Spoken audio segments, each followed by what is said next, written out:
You drink at your peril, the tough new warning on alcohol. The first full guidelines for 20 years say there is no such thing as safe or risk-free drinking. Also tonight, starving and under siege in Syria. Growing calls for UK food drops to save lives. How Canal Road became a river. Aberdeen battles the floods with a big freeze on the way. And back on track, full steam ahead as the Scotsman flies again. The smell of coal, oil and steam. If you could bottle that as a perfume, I'd wear it.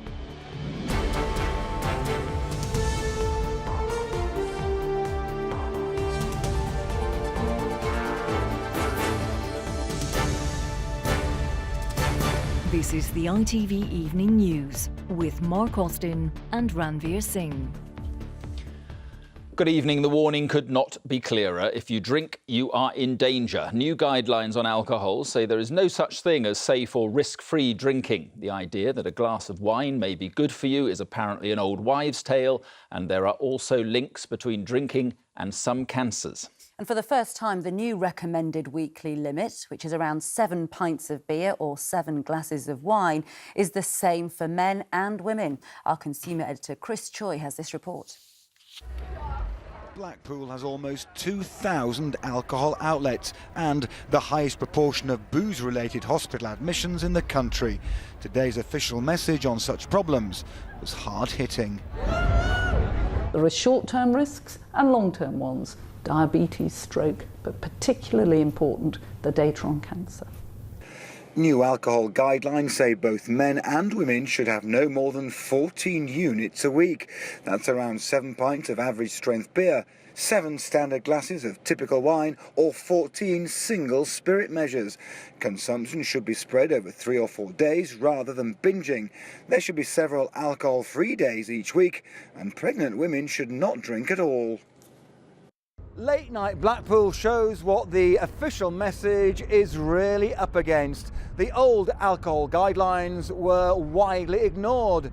The new ones are based on a system of units that few understand. I've only had literally 4 drinks a night, and that's it. And that will be probably above the new recommendation. But who is it to tell us that we can drink that much? What do you think the correct way, the better way might be of encouraging sensible drinking? I don't know, to be honest. Maybe introduce it to a little bit younger, because then it'd stop kids drinking. These new guidelines are important. The government have set them out for a reason. It's not just about going out. A few miles from Blackpool Centre is John Singleton. He's got his own whisky collection at home. He drinks in moderation rather than binging, but over a week can reach the new maximum units. The new guidelines in these units are hard to understand, from my point of view anyway. It would be far easier if someone said to me, it's so many pints. This Blackpool mum had breast cancer through a genetic condition and welcomes warnings that drinking can increase cancer risk. It makes people think about what they're doing, and eventually, hopefully, it will lower the risk for women out there. It's taken years to come up with new official guidelines for drinkers and just hours for many to dismiss them. Officials know that producing new advice is the easy bit. Getting people to follow it is where things get really tough. Chris Choi, ITV News, Blackpool. And our science correspondent Alok Jar joins me now. Alok, this guidance has surprised many people, not to say alarmed them. Why these guideline changes now? Well, the evidence has been building up for a very long time. The last set of guidelines was 20 years ago, and so the scientific research hasn't stopped in that time. We now know much more about what alcohol actually physically does to the body. And so drinking regularly can lead to a wide range of illnesses, including cancers, strokes, heart disease, liver disease. If you think about breast cancer in women, for example, compared with non-drinkers, women who regularly drink 2 units a day, which is the new guideline, they have a 16% increased risk of developing breast cancer and dying from it. If they drink more than 5 units a day, you have a 40% increased risk. So quite a lot. Yeah. There's criticism that it's the nanny state in action. How concerned do you think people should be? I don't think you should be too concerned. It's not going to suddenly be that alcohol's dangerous for you. This is about giving people information and allowing them to decide for themselves what to do. It's about putting it on a register of risks of everyday life. Everything has a risk attached to it. We now know how much. That's all it is. And it's removed some shades of grey. If you're a pregnant woman that's saying don't drink at all. What it's saying is that alcohol is not completely safe. Even if you drink a small amount, there is an attached risk to it. But armed with that information, you can do what you want. You know, if you find joy from drinking, which many of us probably do, then you may want to take that risk, but at least do it in an informed way. All right, Alok Jar, thank you very much indeed. David Cameron has been urged to consider using the RAF to drop aid to 35,000 people starving to death in a besieged town in Syria. Former Lib Dem leader Lord Ashdown has written to the Prime Minister saying urgent help is needed in Madaya. The UN is still waiting to get aid in and says it's had credible reports of severely malnourished children. More dreadful pictures emerged today of the deteriorating situation, as our Middle East correspondent Grant Vincent reports. In the desperate neighbourhoods of Madaya, the people are to be found huddled around their stoves. The old man here takes delivery of a small bag of olive leaves. Can you not bring us some rice, he asks. But the leaves are the nearest thing to food he'll see today. There is at least some water to boil them in. We can't independently verify these pictures, but at the hospital the doctors say the emergency they're trying to cope with is getting worse and worse. This man hasn't eaten for 25 days, we're told, and he's one of hundreds being kept alive with medication and spoonfuls of food. Just a few miles from Madaya, over the Lebanese border, a protest by relatives of those trapped in the town calling on the world to lift the siege and bring them bread. They are dying slowly. They are dying slowly. Please help Madaya. Please help Madaya. Laying siege to towns full of civilians is a tactic employed on both sides of Syria's war. It is forces loyal to President Assad which have cut off Madaya. His government says it will allow humanitarian access, and aid agencies hope to get food in there by Sunday. We know that when people are besieged and are cut off from supplies, that the situation will be bad. We know that there will be high rates of malnutrition, severe malnutrition, stunting among children, health issues, diseases. We know that usually the children, the women and the elderly will pay a heavy price. Aid might get through soon, but the uncertainties of war mean it might not. But time is running out for the people of Madaya, and so is what passes for food here. Geraint Vincent, ITV News. And a militant from so-called Islamic State in Syria has reportedly murdered his mother after she pleaded with him to leave the group. Activists from a UK monitoring group say the woman was shot dead in front of a crowd of people in the IS stronghold of Raqqa. And North Korea held a giant rally today in support of the state's claim it had successfully tested its first hydrogen bomb. Organisers said 100,000 people took part.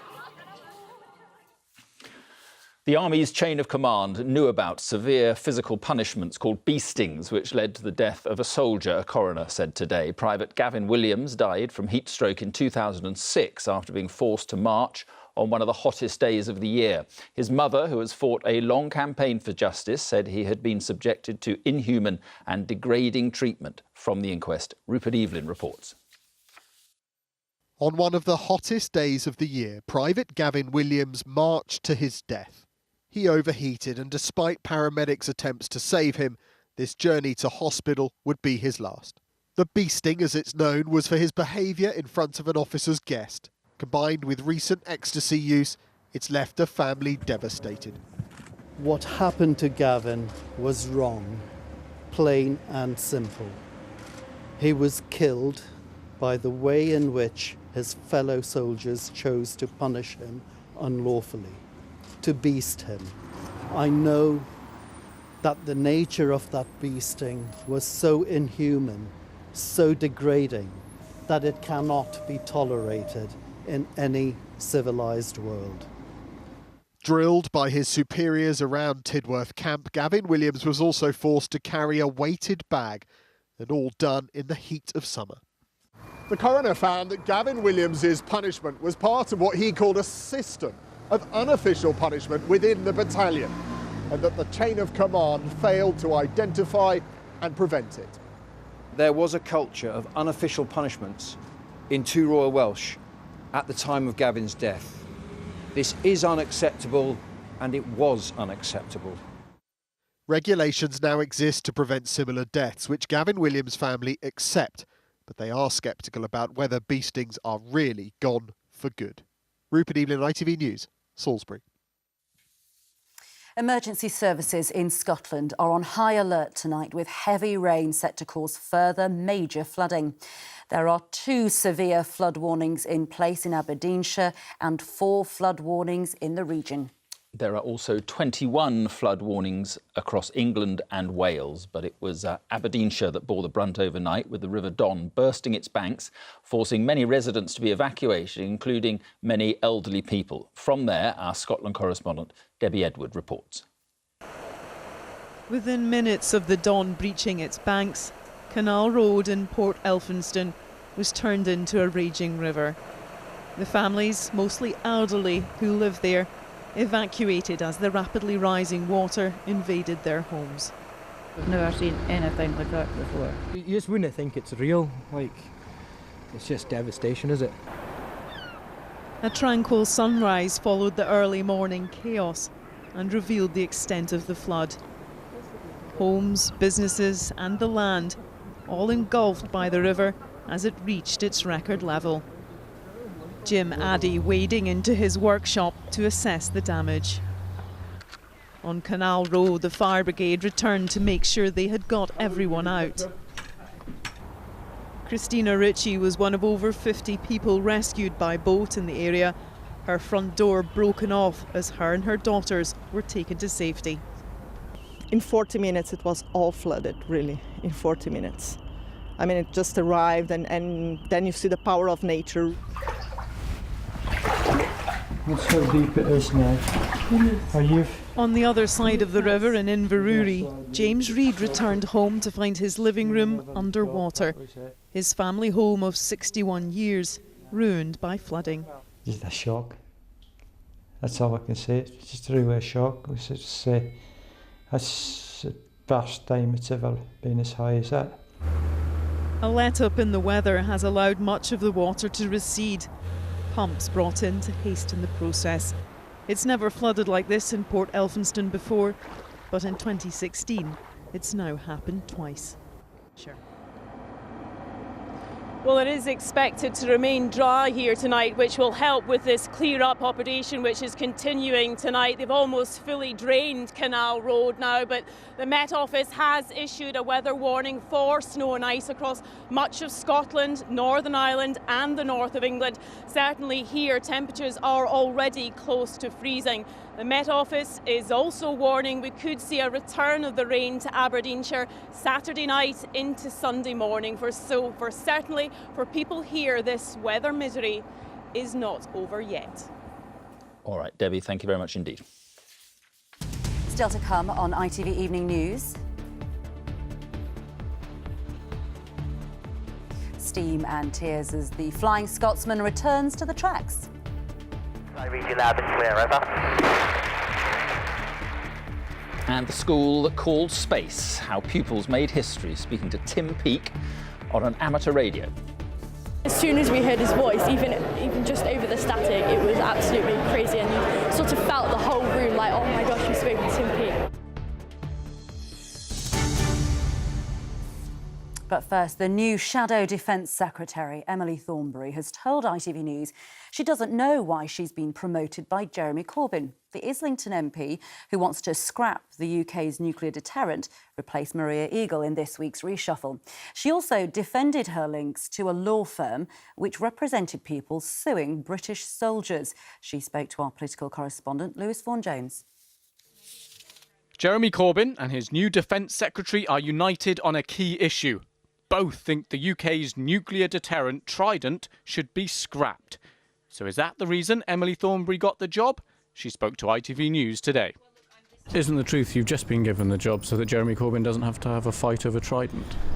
I don't know why Jeremy gave me this job, but I know that I'm really honoured to be doing it. We take on cases against the largest multinationals in our country. We take on cases against the government. She's only been in the role 2 days, but she's already been criticised for her links to this law firm. Lee Day lawyers once worked in her office providing advice for free. But the firm has represented people suing British soldiers. An inquiry questioned their conduct.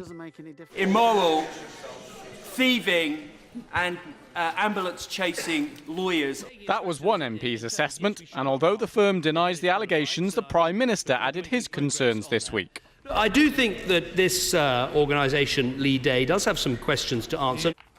Bob Stewart is a Conservative MP and ex-army officer. Soldiers in the army will actually be appalled by the idea that the Shadow Defence Secretary is someone who actually supports that law company. I didn't take any cash. I don't know anything about any allegations or any inquiry that has happened since. But it seemed to me that they, amongst other firms of solicitors, when they said that they would second people to my office, I was really pleased for the help. She has the support of her leader. It may now be slightly harder to gain the confidence of the armed forces. Lewis Vaughan-Jones, ITV News, Westminster. Now, could dodgy goals, awful penalty decisions and wrong red cards soon be a thing of the past? The Football Association is considering using video technology in next season's FA Cup. It's aimed at helping referees avoid mistakes that can ruin games and put them in the firing line. Our sports correspondent Ian Payne explains. Controversy is part of football, whether it's a German knockout or a French handball. But could we be on the road to ending some of the debate? We already use technology that shows whether the ball has crossed the line or not. But now the game's lawmakers want to extend the use of video replays. So what sort of football moments could be affected by this? Here's one. This was Maradona's infamous goal for Argentina against England in the 1986 World Cup. He called it the hand of God goal, but video technology would probably have ruled it out for handball. The trials would be limited to analysing just 4 types of incidents: whether a goal has been scored or not, whether a player should be sent off or it's a penalty, and cases of mistaken identity when the wrong player is penalised. But will the referees be happy with their mistakes being highlighted? Absolutely. I think that we're at a time now in the game when we want referees to give accurate decisions, and it's pretty evident that they need support at this moment in time to achieve that. And the managers? Any kind of help is welcome, I think, in the modern age. I'm not a big supporter of video technology, unless it's a very specific incident. Technology is widely used in other sports like rugby union, but football argues it's a different game and would suffer if subjected to long delays while the video's reviewed. Here we go, listen to the roar. They don't know yet, but they do now. Dutch football is one of the few leagues where the technology is already used. They say each review takes no more than 11 seconds. The aim is to introduce it fully by the start of the 2018 season and prevent this ever happening again. Ian Payne, ITV News. The iconic Flying Scotsman was under steam again today for the first time in more than a decade. After a painstaking restoration, the world's most famous steam locomotive is out of retirement. Today, it made a test run in Bury before it embarks on a UK-wide tour. And Damon Green is with the locomotive tonight. Damon.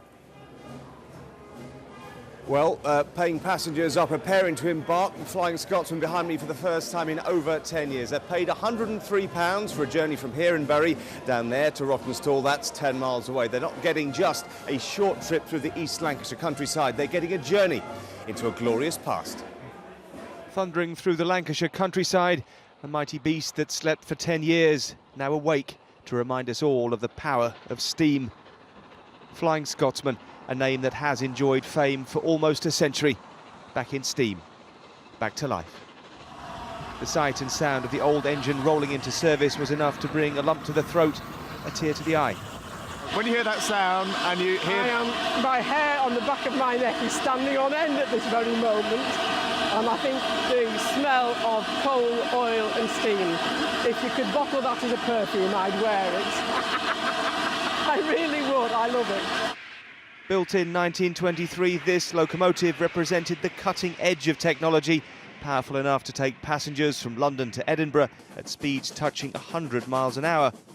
But run down and dilapidated, it took a decade of work and £4.5 million to bring it back into service. It was 10 years of our life.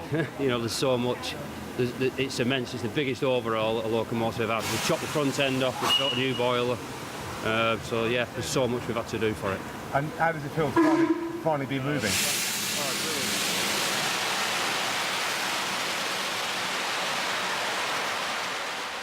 Steam and fire. Not exactly environmentally friendly. Just a short run from Bury to Haywood and back means burning a few hundredweight of coal, which these days comes from abroad.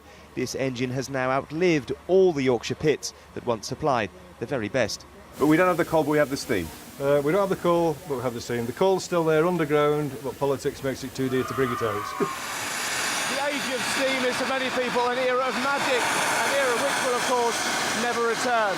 But here in East Lancashire, the magic is still alive. The power of steam built this country, and you don't have to be a steam enthusiast to watch this engine speed towards you and feel your heart lift at the thought the Flying Scotsman is still with us. Damon Green, ITV News in Lancashire. The actor Eddie Redmayne has been nominated for a second BAFTA. It's for his portrayal of one of the first people to undergo a sex change in the film The Danish Girl. The British star won a BAFTA and Oscar last year for his role in The Theory of Everything. And the Duke and Duchess of Cambridge will make an official visit to Bhutan in South Asia this spring, Kensington Palace has announced. Prince Harry will visit Nepal, the first time he has been to that country. And finally, as school projects go, it's pretty impressive. Pupils in St Albans made a little bit of history today with a radio call to space. They managed a live link-up with Major Tim Peake as he passed hundreds of miles above them in the International Space Station. The astronaut answered students' questions, but as Martha Fairley reports, they didn't all go quite to plan. GB1SS, this is GB1SAN calling and standing by. Over. As school science projects go, they don't come much bigger than this. Calling and standing by for scheduled contact with the International Space Station. Over. And when you're trying to contact Tim Peake in space, you can't always expect to get through first time. Hello, Golf Bravo 1 Sierra Alpha November. This is Golf Bravo 1 Sierra Sierra on Charlie 6. I read you loud and clear. Over. Great to hear you, Tim. This is Jessica, Mike 6 Lima Papa Juliet from Sandringham School in St Albans. But after a very tense few minutes, history was made with the first amateur radio call from the UK to a British astronaut on the International Space Station. As soon as we heard his voice, even just over the static, it was absolutely crazy, and you sort of felt the whole room like, oh my gosh, we spoke to Tim Peake. And liftoff. Since he blasted off last month, Tim Peake's space mission has been firing the imagination of young scientists across Britain. Today, a lucky few got to speak to him. What do you think Isaac Newton would say if he used the name of your mission was based on his book? Over. Hi, Hugo. I'd like to think that Isaac Newton would be honoured that... But the long-distance call was cut short after around 3 minutes. GB1SAN clear. Even in space, it seems, it can be hard to get a signal. Martha Fairley, ITV News, St Albans. You know, you've got to say, that is quite cool, isn't it? It's a great day in school, it certainly is. That's all for now. Julie Etchingham will be here with the very latest on News at 10. But from the evening news team, have a very good evening and a great weekend. Bye-bye.